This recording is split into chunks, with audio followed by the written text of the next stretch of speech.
At 58, life had settled into a comfortable rhythm for me. My days were filled with the simple pleasures of home life and long, leisurely walks with my husband, Tom, who had recently retired.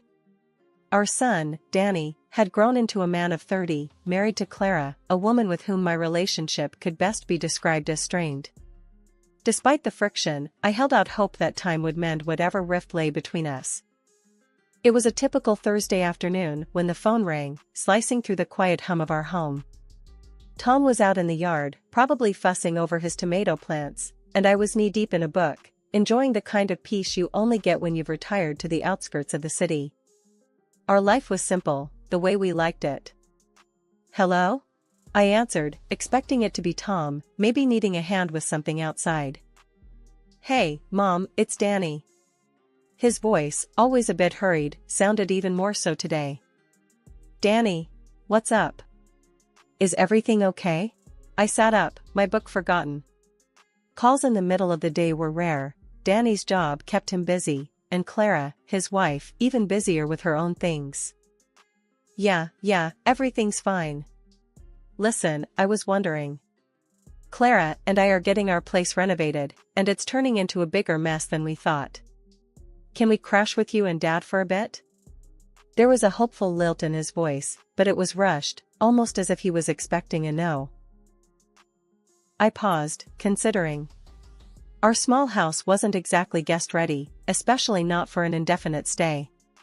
But this was Danny, our son, and his need echoed in me, stirring that maternal instinct that never quite fades, no matter how old they get. Well, I don't see why not. Let me just chat with your dad, but I'm sure it'll be fine. How long are we talking about here? Thanks, Mom. You're a lifesaver. Just a couple of weeks, tops. I owe you one. The relief in his voice was palpable. All right, just remember, it's cozy here. You two will need to help out around the house, okay? Of course, Mom. Thanks again. We'll bring over our stuff this weekend. Hanging up, I couldn't help but feel a mix of excitement and apprehension. It had been a while since we'd had the house full. Danny moving out had left a quiet that Jack and I had grown accustomed to, filling it with walks, gardening, and the kind of togetherness that comes with having weathered many of life's storms side by side. Tom, I called out, stepping onto the porch. Danny and Clara are going to stay with us for a bit. Tom looked up from his tomatoes, wiping his brow. Oh? What's the occasion? Their apartment's a war zone, renovations gone wild. They need a place to crash. He chuckled, a deep, warm sound. Well, it'll be nice to have some extra hands around. When are they coming? This weekend. Better get the spare room ready then. And maybe stock up on coffee, you know how Danny is in the mornings. I laughed, the sound mingling with the rustle of leaves in the gentle breeze. I'll add it to the list. The weekend came faster than expected. Danny and Clara arrived with their belongings, a whirlwind of bags and boxes that seemed to spill into every corner of our once-ordered home. Clara, always a bit on the edge, seemed even more so, her eyes darting around as if assessing whether our humble abode was up to her standards. Thanks for letting us stay. We'll try not to be in the way, Danny said, dropping a heavy suitcase with a thud. It's no trouble, dear. You know you're always welcome here, I replied, shooting a glance at Clara, who offered a tight smile in return. Life at our house had taken a turn towards the chaotic since Danny and Clara moved in. I was doing my best, keeping the place tidy and cooking meals that could feed an army, or at least that's how it felt with 2 extra mouths to feed. Clara, on the other hand, seemed to think she was on some extended vacation, contributing nothing to the household chores. Despite only working half-days, her afternoons were spent either glued to her phone or watching TV. One day, after tripping over a pair of Clara's shoes left in the middle of the living room for what felt like the 100th time, I decided enough was enough. I found her lounging on the couch, absorbed in her phone as usual. Clara, do you think you could start picking up after yourself? Maybe even help out around the house a bit? I asked, trying to keep my voice even, though inside I was boiling. She looked up at me, her expression one of disbelief, as if I'd asked her to climb Everest in flip-flops. I'm a guest here, Linda. I shouldn't have to do chores in my husband's parents' house. That's just not how it works. I stared at her, dumbfounded by her audacity. Well, in this house, we all contribute. It's not a hotel. The conversation went nowhere. Clara simply shrugged and went back to her phone, leaving me fuming.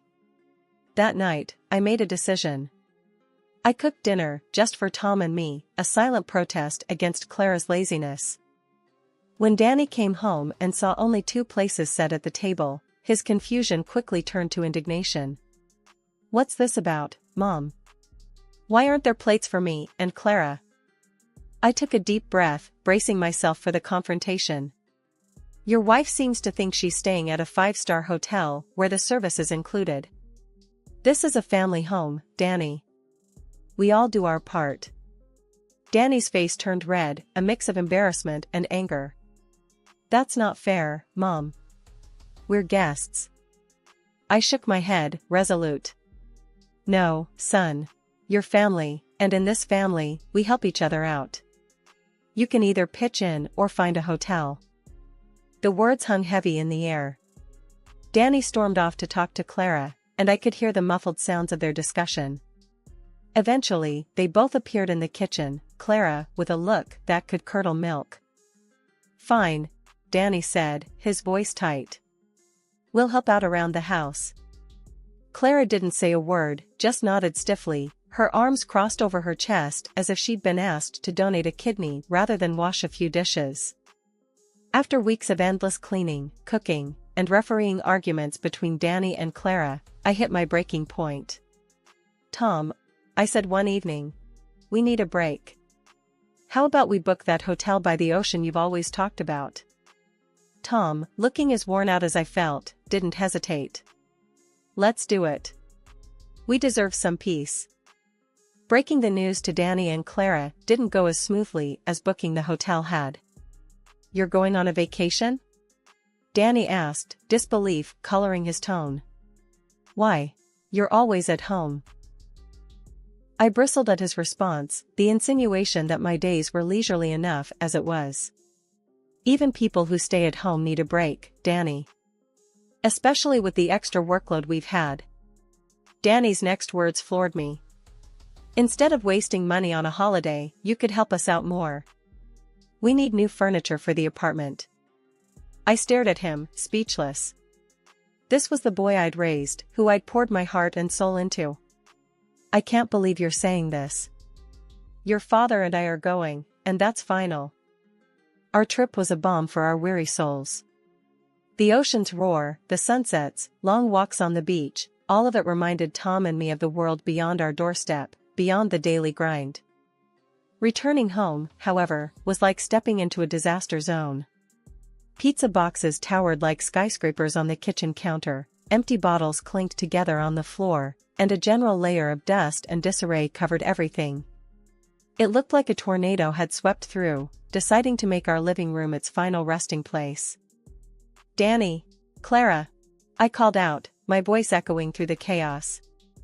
They emerged, looking sheepish and a bit caught off guard by our early return. Why didn't you clean up? You knew we were coming back today, I asked, struggling to keep my voice level. Clara shrugged, her indifference like a slap in the face. No one pays me to clean up around here. Tom and I exchanged glances, both of us teetering on the edge of losing our cool. This is not a hotel, and you're not guests. You're family, and this is your home as much as it is ours, Tom said, his voice firm yet controlled. Danny seemed to shrink a bit, perhaps realizing the extent of their neglect. Sorry, Mom, Dad. We'll clean it up now.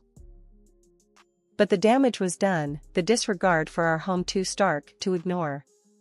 As they scrambled to tidy up, Tom and I retreated to our room, the joy from our trip fading fast. The realization that our return to peace was temporary weighed heavily on us. Our home, our sanctuary, had been treated like a mere crash pad, and the respect we expected from our own family felt miles away. As December rolled around, the chill wasn't just in the air, it had settled right into our home, thick and palpable. Christmas, a time I'd always cherished for its warmth and togetherness, felt under threat this year. Still, I was determined to keep traditions alive, to find some joy in the season, despite the tensions. "Tom," I said, pulling out boxes of decorations from the attic, "let's make the house look festive. Maybe it'll lighten the mood around here." Tom nodded, a small smile breaking through his usual reserved demeanor. "That sounds like a great idea, love. Let's deck the halls, then." The process of decorating became a bittersweet activity.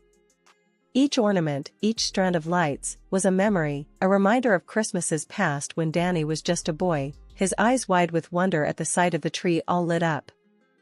This year, however, Danny and Clara seemed more distant than ever. When I asked if they wanted to join in, Danny shrugged. "We're actually planning to go to the mountains for Christmas, just Clara and me."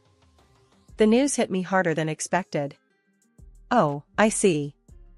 Well, that sounds like a lovely trip," I managed to say, my voice steady, despite the pang in my heart. Clara, who'd been silent, finally spoke up. "Yeah, we thought it'd be nice to have a change of scenery. Besides, it's not like we're missing much here, right?" Her words, sharp and dismissive, stung. I bit my tongue, focusing on the garland I was untangling rather than the growing gap between us. Determined to inject some warmth into our strained relations, I thought of a simple yet hopeful gesture. "Tom, what if we give everyone lottery tickets for Christmas? It's fun, and who knows, it might even bring us some luck." Tom, ever supportive, just nodded. "Sure, love. It's worth a try. Might lighten the mood around here." When Christmas Eve came around, I carefully wrapped the tickets in festive paper, hoping to see a spark of excitement or at least a smile from Danny and Clara. The moment of truth arrived as we sat around the living room, the air filled with the mixed scents of pine and the cinnamon from the cookies I'd baked. "Here you go, everyone. A little something for fun," I said, handing out the envelopes with a hopeful smile. Danny took his with a puzzled look, but it was Clara's reaction that left me stunned. She barely glanced at the envelope before tossing it aside with a scoff. "Lottery tickets? Really? That's what you think of giving us?" My heart sank, but I tried to keep my tone light. "It's just for a bit of fun, Clara. Everyone enjoys the thrill of possibly winning something, right?" Danny, catching on to Clara's disdain, shrugged and set his envelope on the coffee table. "Thanks, but it's not really our thing." I stood there, the festive cheer draining out of me, replaced by a heavy disappointment. Without another word, I picked up the discarded tickets. "All right then, no harm done. Tom and I will keep them. Merry Christmas, anyway." The rest of the evening passed in a blur of forced smiles and polite conversations, the warmth of the season lost in the chill of their indifference. Tom squeezed my hand under the table, a silent show of solidarity that spoke volumes. As they left for their trip, the house felt emptier than ever, but Tom and I decided to make the best of it. We settled in for a quiet Christmas, just the two of us, reminiscing about the past and pondering the future. "It's just us this year, Tom. Feels strange, doesn't it?" I mused, sipping my hot cocoa. Tom took my hand, his eyes soft. "It does, love.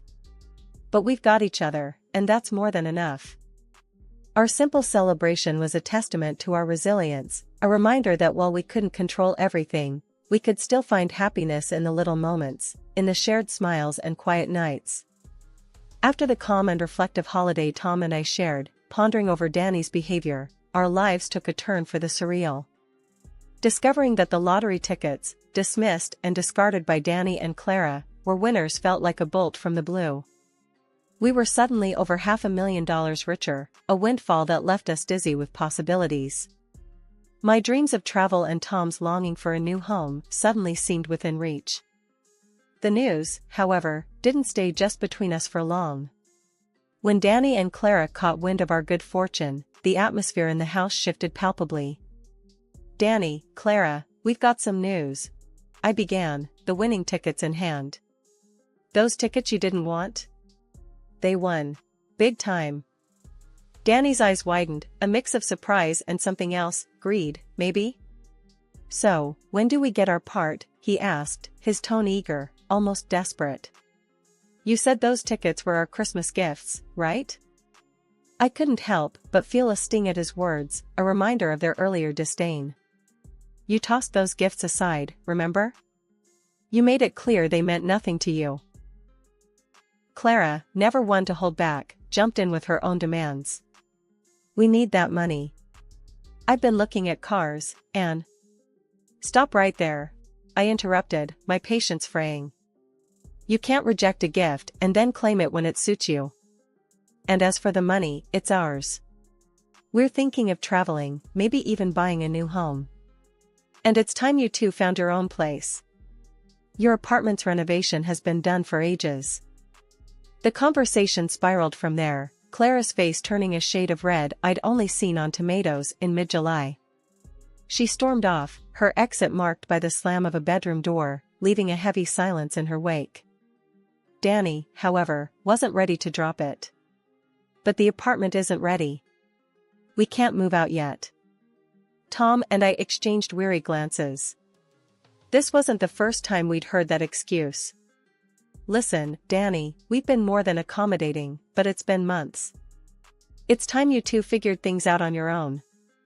The standoff lingered, an uncomfortable cloud over the house, until, finally, I caved. Fine. 1 more month. But that's it. Use it to get your apartment sorted. Danny nodded, relief visible in his posture, but the tension didn't dissipate. It hung between us, a reminder of the growing divide, of expectations unmet and generosity taken for granted. The evening was settling in, a soft golden light filtering through the curtains, when I noticed Clara's laptop left carelessly on the living room table. I moved to tidy up, my hand accidentally brushing against the mousepad. The screen flickered to life, revealing tabs that sent a shiver down my spine, legal advice on declaring someone legally incompetent, understanding first-line errors, and guides on claiming an inheritance.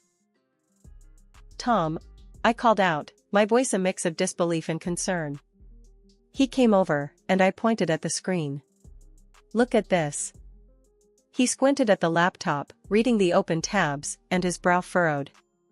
What in the world? We don't know for sure what this means, I said, feeling a knot of worry in my stomach. But we can't just ignore it. Tom nodded, his usual calm demeanor taking on a hint of steel. We won't.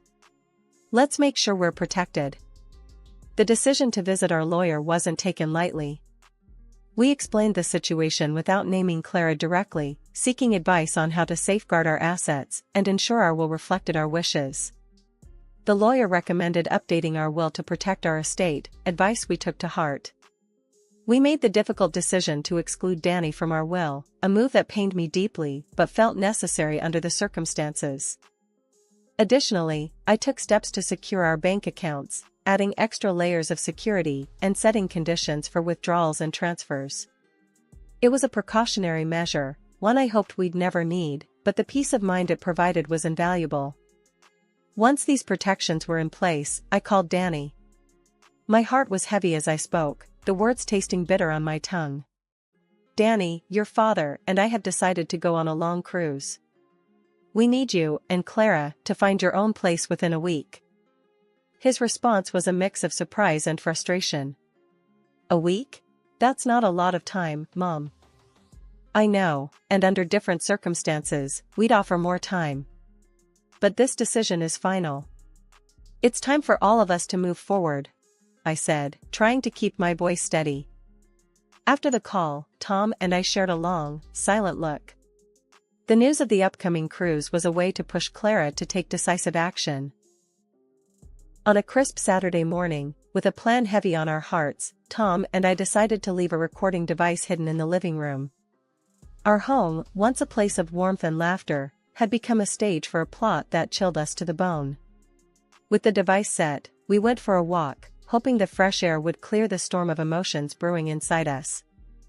Upon our return, the aroma of dinner welcomed us, a surprise from Clara, who had never before taken the initiative to cook for us.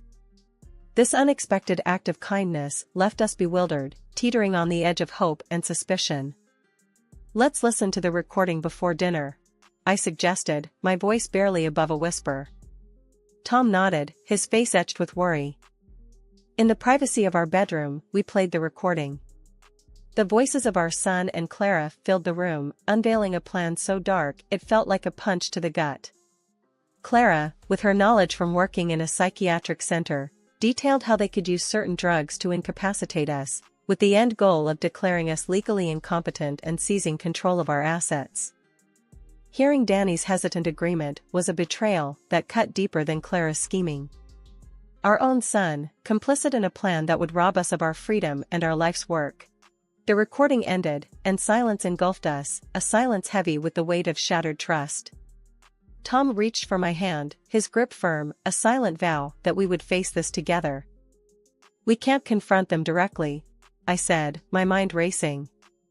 "We need to be smart, to protect ourselves and expose their plot without putting ourselves in danger."